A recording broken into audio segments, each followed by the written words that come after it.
Kula baleni nggih saking awal wal maqalatu Rabi'ah kula terangno ya.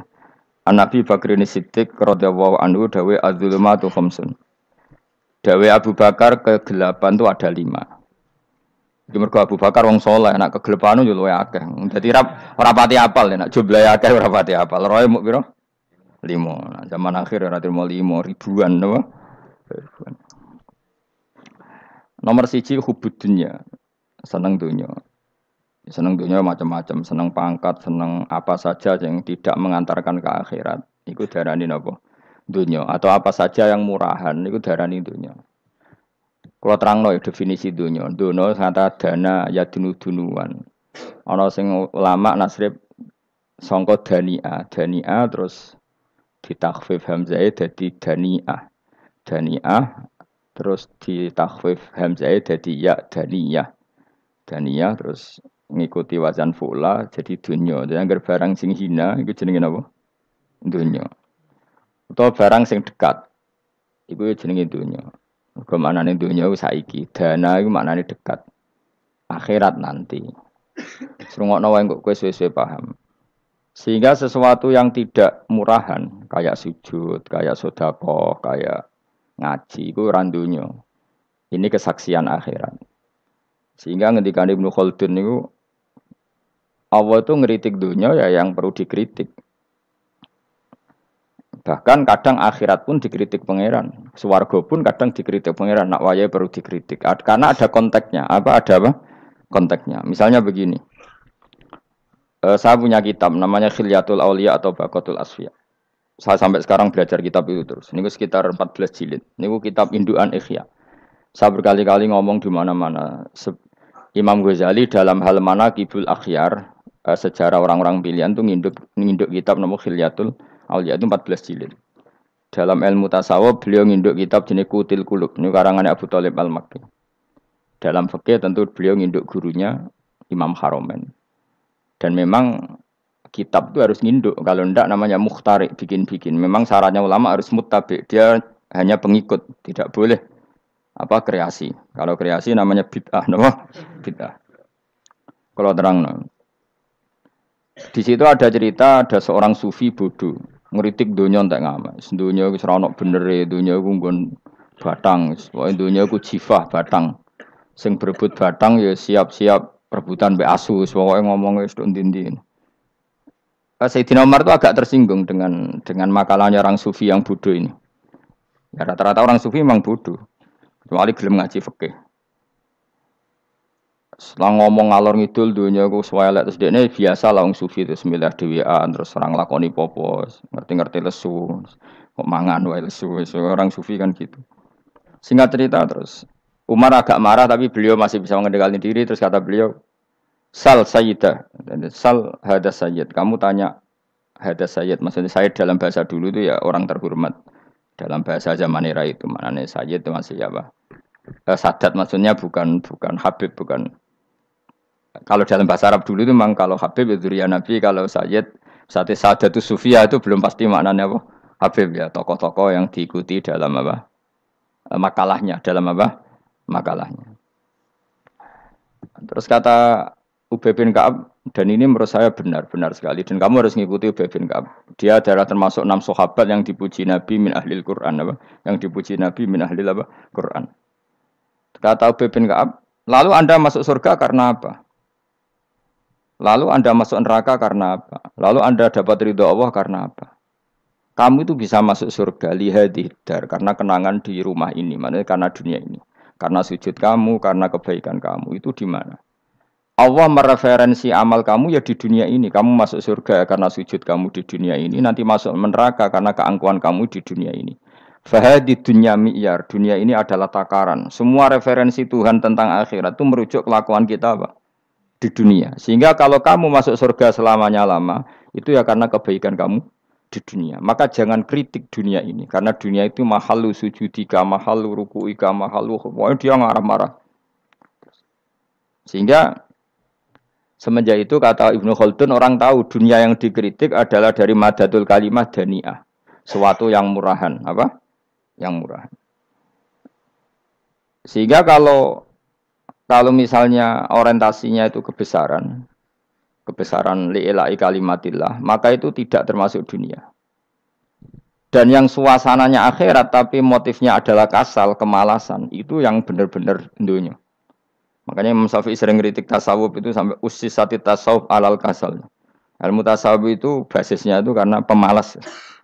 Karena tadi, misalnya begini, ini contoh paling gampang. Zaid itu di daerah pinggiran. Di daerah pinggiran di mana Islam itu minoritas. Terus dia ingin kaya raya supaya bisa bikin masjid atau bikin komunitas Islam. Atau dia ingin jabat jadi lurah supaya nggak ada pelarangan orang sholat karena dia yang punya otoritas bikin aturan. Atau kalau mungkin skup lebih besar dia ingin jadi bupati supaya daerah situ familiar dengan Islam karena pejabatnya Muslim. Itu tidak dunia karena semua orientasinya untuk mengawal sujud, mengawal kebenaran. Tapi kalau kamu di daerah pinggiran, kemudian milih dhewean, kabeh kersane pangeran, sithik-sithik kersane pangeran, terus kamu meninggalkan aktivitas dakwah. Itu yang dunia, karena motivasi kamu adalah al-kasal, males dari mewarnai buminya Allah ini dengan sujud. Ini yang banyak orang sufi salah paham. Makanya orang sufi harus ngaji fikih. Bendekne roh, dielingno wong alim, wong fikih nak kitmanul ilmi ku haram. Kitmanul ilmi haram. Menyimpan ilmu itu haram. Tidak memberi kontribusi dalam proses orang sujud adalah haram. Tidak memberi pencerahan pada umatnya Nabi adalah haram. Menikmati keasikan eling pangeran dewi adalah haram. Dia harus diingatkan gitu terus. Kalau enggak, itu bahaya bagi agama ini. Makanya dulu itu enggak ada orang sufi yang enggak ngaji ulama fikih. Sekarang kebalikan, malah wong sufi darani fikih mau kulit dekne wis tok hakikat, sembrono. Oh tak tobat nonton anak ketemu aku. Itu bahaya, paham seperti itu tuh bahaya. Karena sekarang itu sufi itu jadi identitas kesalehan. Jadi yang rumah kome sufi koyo sak dhuwure ahli napa? Fikih. Itu bahaya. Karena tadi sufi itu akan ngeritik dunia sepedas-pedasnya. Kemudian ujung-ujungnya meninggalkan dunia, kemudian happy-happy asik pangeran dewean dan membiarkan umatnya Nabi ini berserakan kemana-mana, tidak terlibat sama sekali, tidak memberi kontribusi sama sekali. Cara bahasa gampangannya orang gelem amar ma'ruf, gak gelem nahi mungkar. Tapi bahasa amar ma'ruf nahi mungkar kan saiki dadi gerakan ekstrim. Makanya ora tak bahasa amar tidak peduli, tidak mulang. Mergo saiki bahasa saiki repot terus. Paham ini penting kalau terang. Jadi kalau baleni malih ya. Sing dimaksud dunya ketika dikritik pangeran iku dunya sing sangka kata dani'ah, sesuatu sing murahan, sing enteng, sing nafsu. Iku jenenge napa? Dunya, napa? Dunya. Tapi ketika sesuatu itu baik dan mengarah kepada Allah, iki jenenge dunya iki masru'atul akhirah. Maka dunya itu di dua status napa? Siji masru'atul akhirah. Dan ini status yang harus kita pakai. Makanya kata Imam Ghazali itu, kue nak randi duit, sak penat-penate urip, terus merasa nggak punya kenikmatan.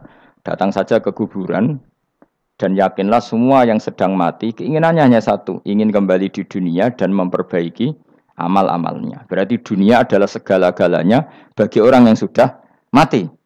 Ya, orang yang sudah mati itu cita-citanya satu, la'alli arji, semoga kita kembali ke dunia. Untuk apa? Untuk membenahi semua kesalahan yang pernah dilakukan zaman ning dunia. Terus kamu ingat, fa'ana fid dunya. Ya Allah, alhamdulillah sekarang masih saya di dunia. Artinya saya punya satu kesempatan yang diinginkan semua orang yang sudah mati di seluruh dunia. Lalu malah wali anu urip malah kepengen nang mati. Saking kakean kasus napa? Kakean apa? Kakean kasus. Makanya di sini sirinya para rasul, para nabi itu sering donga Allahumma tawil umrona, sehingga banyak orang soleh mendoa supaya panjang umur. Itu karena pas itu yang hadir adalah dunia dengan makna masru'atul akhirah. Tapi ada juga wali dan nabi kadang-kadang donga, ya Allah, jika sebaiknya saya mati, mati saja. Itu ketika tergambar dunia yang sudah murahan, yang sudah arogan, yang sudah tidak jelas. Maka dunia ini punya dua status sekaligus. Jika prospek bagi Anda untuk masru'atul akhirah, maka nikmati senikmat-nikmatnya. Tapi jika bagi Anda ini sudah menjadi ladang maksiat apa-apa, maka jadikan dunia ini tempat tobat. Karena akhirat itu enggak ada apa-apanya dibanding dunia. Jadi akhirat itu hanya mereferensi dunia, apa? Mereferensi dunia. Ini penting kula aturno. Kadang-kadang sufi ku menyen goblok ora iso ngaji. Dia nganggep dunia sampai akhirat itu penting akhirat, tapi cara maknaninya salah. Lho kowe nganti ning akhirat mlebu swarga itu karena apa coba? Amal zaman di mana? Di dunia. Berarti penting mana dunia sama akhirat? Penting dunia karena akhirat mau efek, apa? Efek dunia ini yang pokok. Apa dunia ini yang pokok. Kalau Allah kan cara ngendikan tidak seperti itu. Allah cara ngendikan gini loh. Akhirat, maksudnya walal akhiratu khairul laka minal ula gini.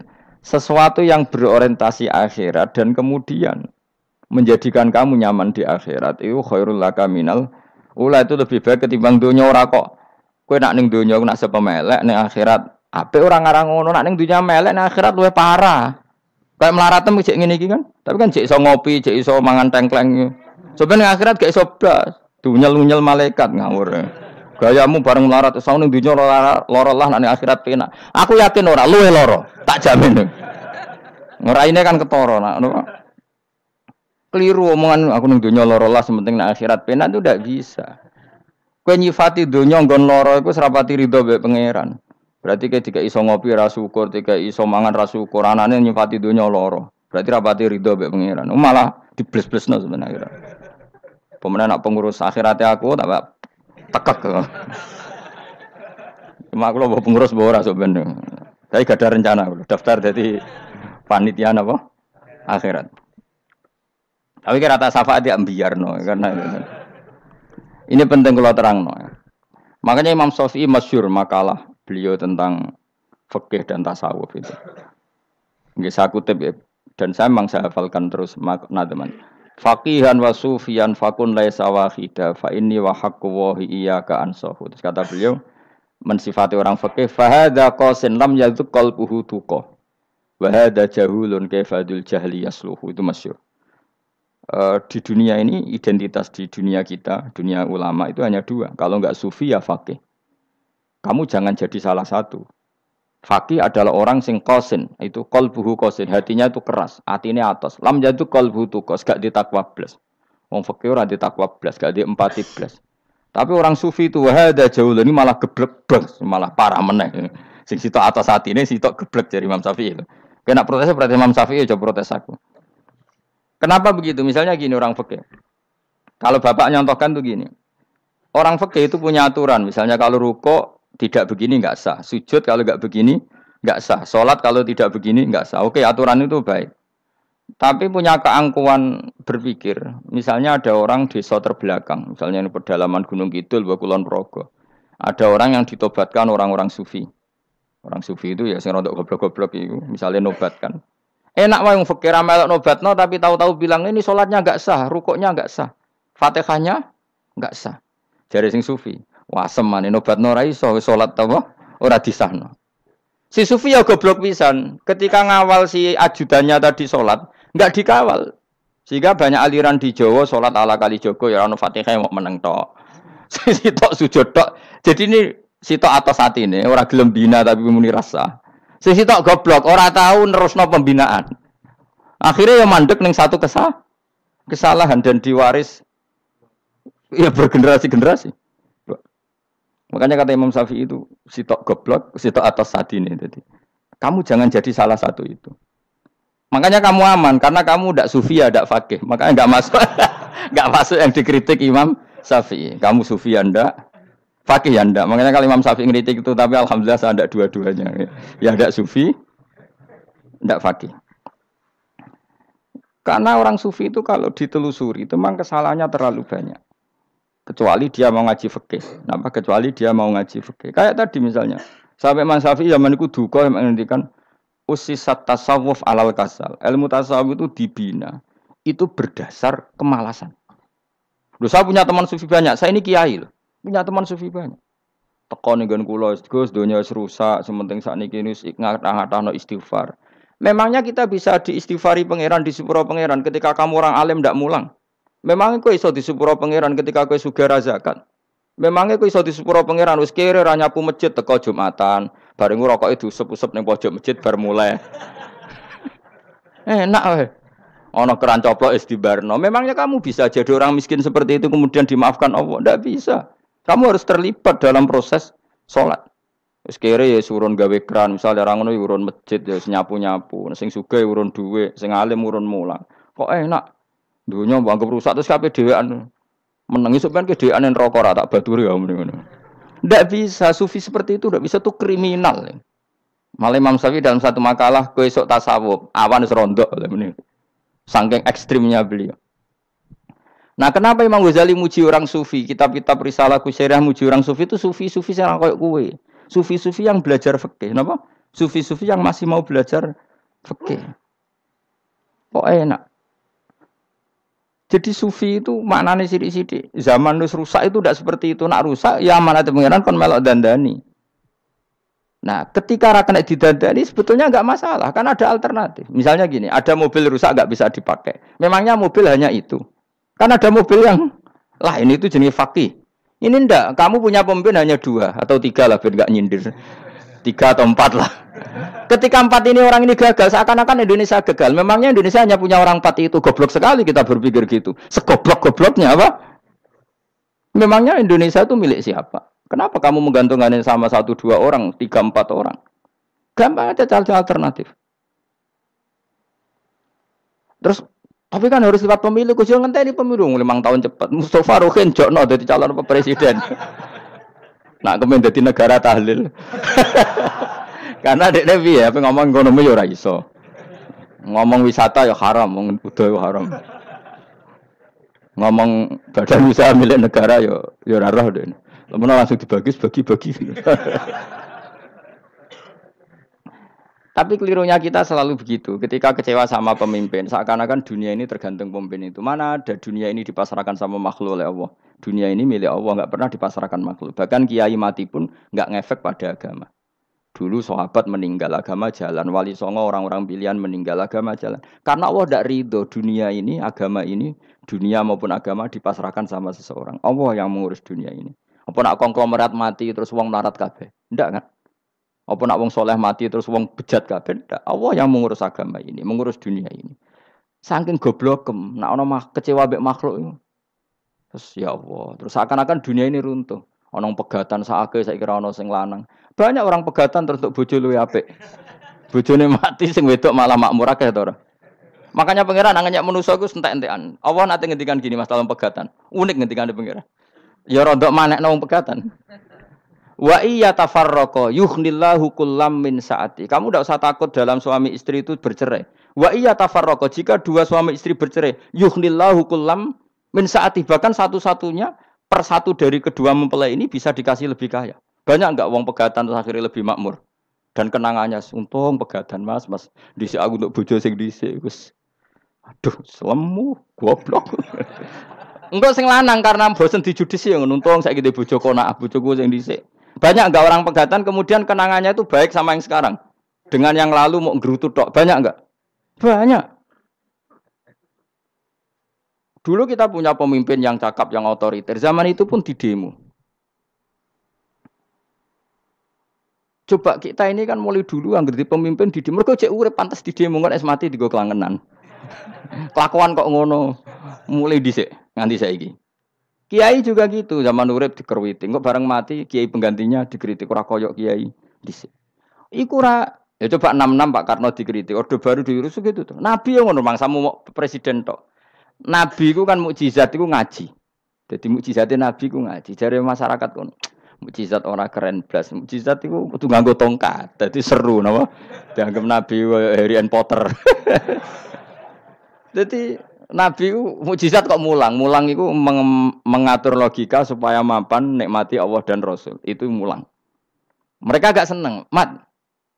Sakroku nabi-nabi dhisik ku ditongkat to apa, Mat. Dadi seru apa? Seru main seblak pokoknya seru lah.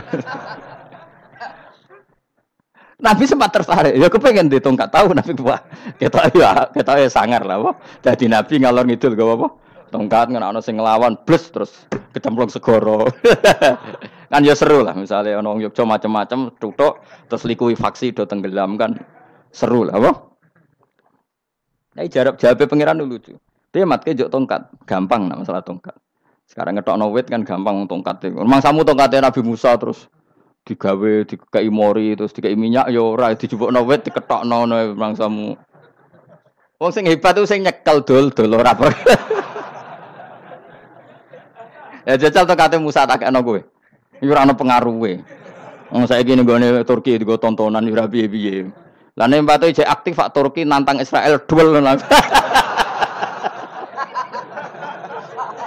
wong di tongkate Nabi Musa kok digertak Israel rawani. Lah nek tongkate iku tenan nak oh sing sakti ku sing nyekel dul ora kok perkara tongkate. Ha cara wae dhisik sono HP Nabi Musa, HP-ne Nabi Musa ya luar biasa cara itu. Akhirnya Nabi Muhammad itu sempat kepengin jawab pangeran unik. Awalam yakfuru bima utiya Musa min qabl. Matke kok gak eling. Apa zaman Musa nggo tongkat wong terus do iman. Awalam yakfuru bima utiya Musa min qabl qalu sikhroni tadzahar wa qalu inna bikullin kafirun. Apa zaman Nabi Musa itu terus wong do iman. Ya tetep komentar dari tukang sihir. Padha wae. Nggo mukjizat ora padha wae. Wong nak trai berdua ya tetep berdua. Zaman Pak Karno sing tukang ngeluh ya ngeluh, zaman Pak Harto tukang ngeluh ya ngeluh, zaman Mega sing tukang ngeluh sampai saiki sing tukang ngeluh ya wis nggo kegiatan. Kiai yang ngono. Kadang ada kiai saiki misalnya Surabaya zaman Mbak Arwani, Mbak Zubair. Memangnya zaman Mbak Arwani wong Kudus ngaji kabeh. Wong saku ya kelakuane wis ngono-ngono wae. Misale kula ya kadang ya wong komentar. Gus Bae ora koyo zaman Bandur Salim. Lah aku wis dididik bapak, zaman Bandur Salim apa wong ya ngono. Engko bapak zaman Bandur Sam apa ngono sampai zaman Basunan Bunang misal. Ayo jajal. Masa wong Yogya misalnya, saiki ora kaya zaman Bali Maksum Mbah Munawir. Memangnya zaman iku wong ngaji kabeh. Ya ndak juga kan, sak rohku kiye nak ngaji sing ngaji wong ngono-ngono iku, pancet wong iku. Itu pengalaman. Mulane ketika Nabi Muhammad kemudian dimujizat kak Nabi Musa jabe pangeran wi awalam yakfuru bima utiya Musa min qabl. Apa zaman Musa terus do iman mat. Padha wae engko masuk go tongkat ngalor ngidul ya. Biasa wae mat. Gak usah mujizat-mujizatan mulang wis enggak ada. Lho kula lho mau tawani pangeran mukjizat kok sengkare Musa. Kula mboten purun. Ya perkarane kok malah lucu. Nabi kalor ngidul go tongkat. Nabi Musa itu kate biasa kan, sing kondang ku wonge. Lah saiki ejek ning Turki. Nek kata tenan jek top Israel tuntas ya. Suwabet terus likuifaksi, tutup suwabet meneh dadi negara bebas wong Israel. Terus Rajab Tayyip manggon kono. Aneh-aneh wae.